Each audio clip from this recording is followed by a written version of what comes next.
Hello, and welcome to Did You Know Gaming Extra. Today we'll be taking a dive into trivia from Nintendo's first true foray into the world of 3D gaming, the Nintendo 64.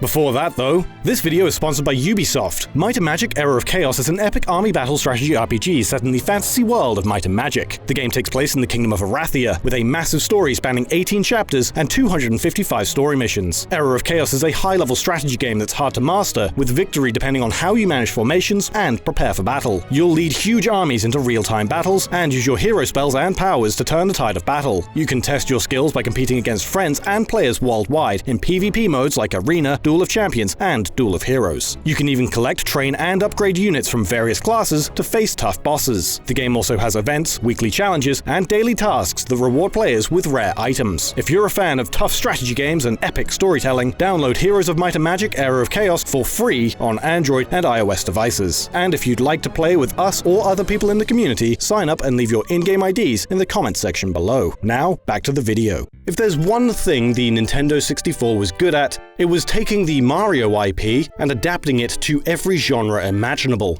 One example of this is the highly praised title, Paper Mario, which spawned its own long-running RPG series. The game came out in Japan a full 6 months before it came to the West, which gave developers time to do what they usually do, such as fix glitches and make the game easier for Westerners. One example of this is the Koopa Shell minigame, which was slowed down during its third and most difficult phase. Another regional change can be seen with the game's music. The song that plays when a new partner joins Mario's party is entirely different in the Japanese game. It's speculated that the song was changed outside of Japan due to the original tune sounding too much like the song America from West Side Story, and Nintendo wanted to avoid any copyright issues.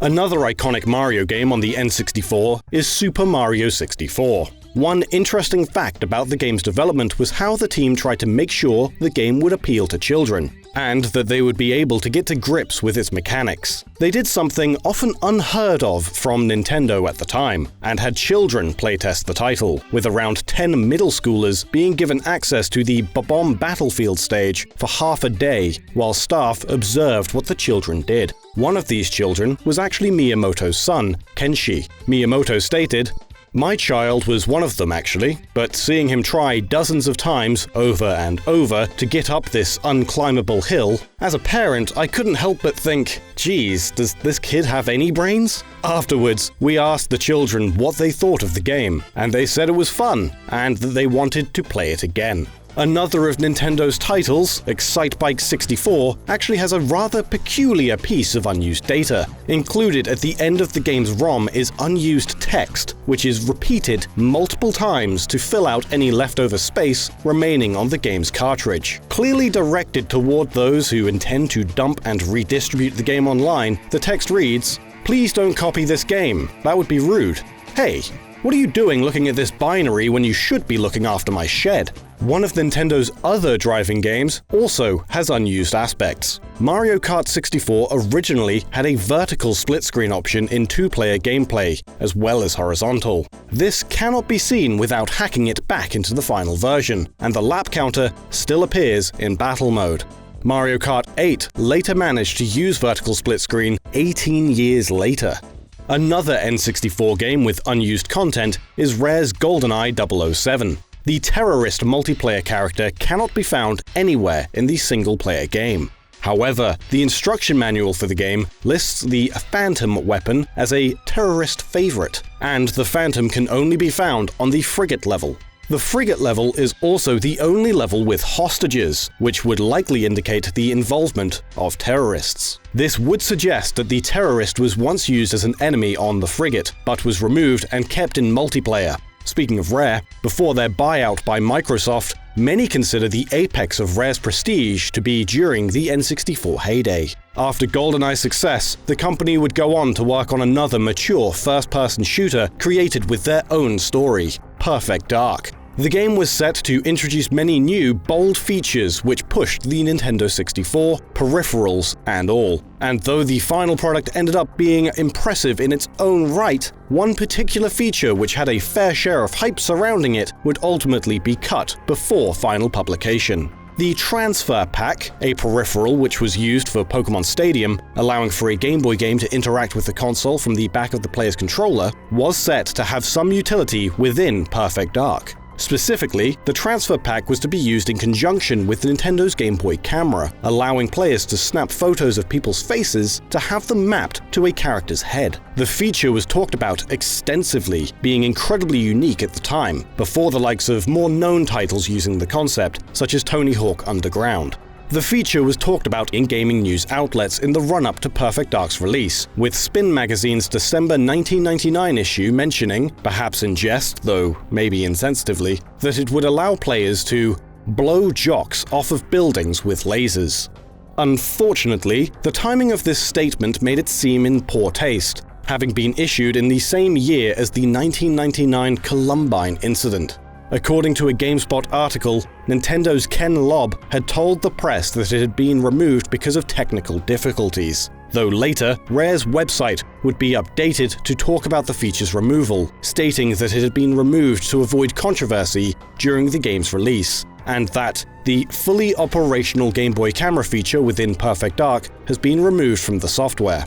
This would suggest that Ken Lobb's statement in itself was to avoid controversy as well, as it could be considered a censorship issue.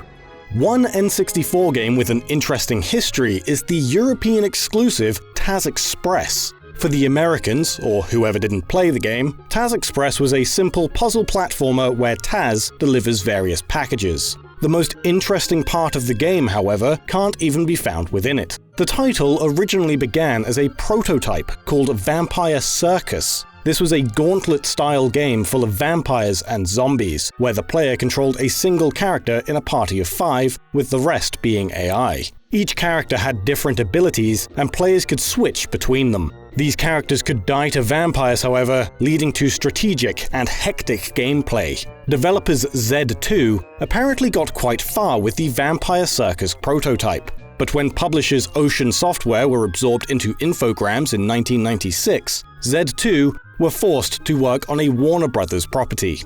And now it's time for this episode's random piece of trivia, and this time, it's our way of reminding you that EA has been able to demonstrate how crap of a company they really are for quite some time. Back in 2012, EA published the then latest entry in their most recognized franchise, FIFA 13.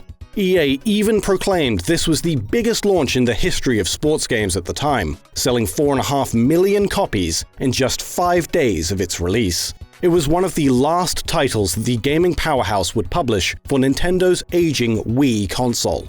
With a year to develop a new entry in their most popular franchise, it came as a mild shock to Wii players when they realized that EA didn't actually make a new entry at all. The Wii version of FIFA 13 had no additional features to FIFA 12, and even looked identical in every way, the only difference being in just a few textures and player names, which had been updated to match the roster of players competing within the real FIFA World Cup and their new trappings. Other than that though, the game is exactly the same. The same gameplay modes, character models, graphics, menus, and even the same dialogue. Can he make the most of this? The game was even released at the same retail price of $50, though in fairness, with a different front cover. One would think that the company would be scrupulous with such a contumelious act, making sure to only do this for a console that was fading out of the limelight. But restraint isn't within EA's vocabulary. The PlayStation Vita had launched only 6 months before FIFA 13, and while the PlayStation Vita already had a FIFA game published for the handheld at launch, a version of FIFA 12 called FIFA Football, EA also released FIFA 13 for the PlayStation Vita as well.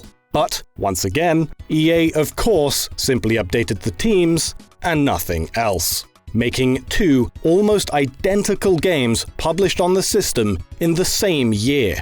As for FIFA 13 on all other consoles, these were actually new titles with additional features not found in FIFA 12, and were received positively. It is only the Vita and Wii versions which are cheap re-releases of their immediate predecessors. When asked, a spokesperson for EA told Wired that FIFA 13 included the same great gameplay, and that EA considered it important to continue to offer Wii players the opportunity to play an authentic football experience on Wii, essentially ignoring the complaints and refusing to apologize. The spokesperson did confirm that the title would not include any additional game modes or features over FIFA 12, but that the game does include the newly licensed soundtrack that could be found in all other releases of FIFA 13.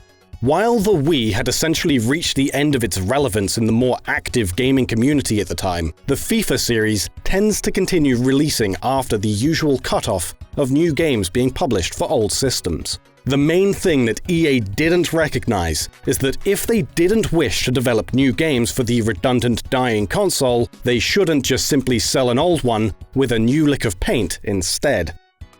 Thanks for watching. I hope that you enjoyed this episode. If you did, be sure to smash that friggin' like button. If you didn't, leave a comment and tell us why, rather than smash the dislike button, because that hurts us, man. It hurts me on the inside. And you don't want to hurt me. I'm just a young boy. Please, give me sympathy. And then I walk away.